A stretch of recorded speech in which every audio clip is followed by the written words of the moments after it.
Turning to Hong Kong, this is really important, actually.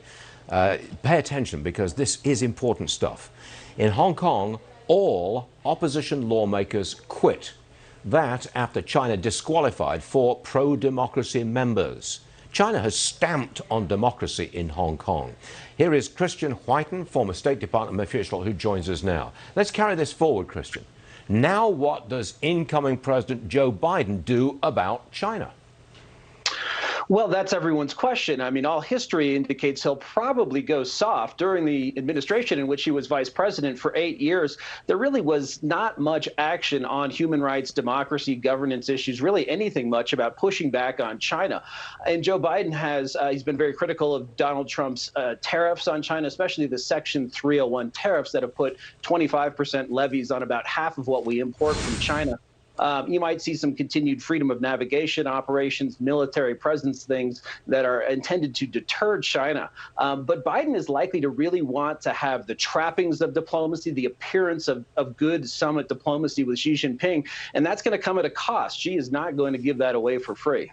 Does China have anything on Joe Biden because of his son Hunter and his activities in China financially?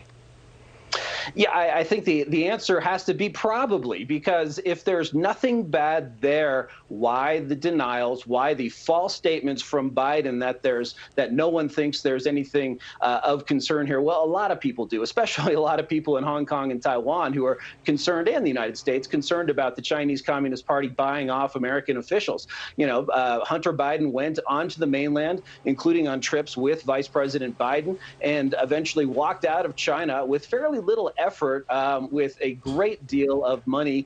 You know, the question is, what did the Chinese get in return? What do they expect in return? And those questions haven't been answered. That's something that a Republican Senate certainly is going to investigate, I think. Have you seen anything from China about their opinion, their view of President Trump essentially giving way to President Biden?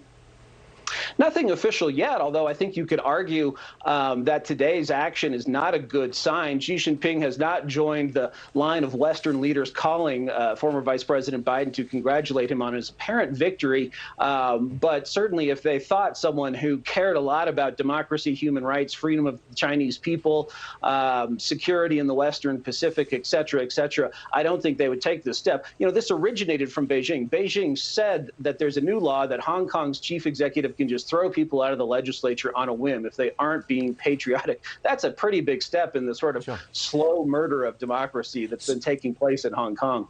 Sum it up this way for me, will you?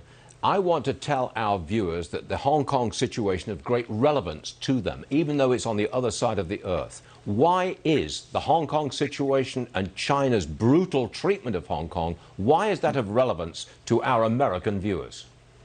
Because like Taiwan, Hong Kong puts the lie to the Chinese Communist Party's entire reason for existence, which is that you cannot have democracy, that it doesn't work for Chinese people, and that it only leads to chaos. Hong Kong proves that the rule of law not only works, it works really well for Chinese people, just as it does for other ethnicities around the world. Taiwan proves that too.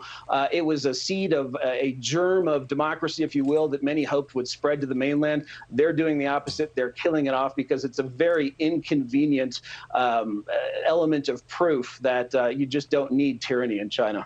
Christian Whiton, thank you for joining us. We will see you again soon. Thank you. Thank you, Stu.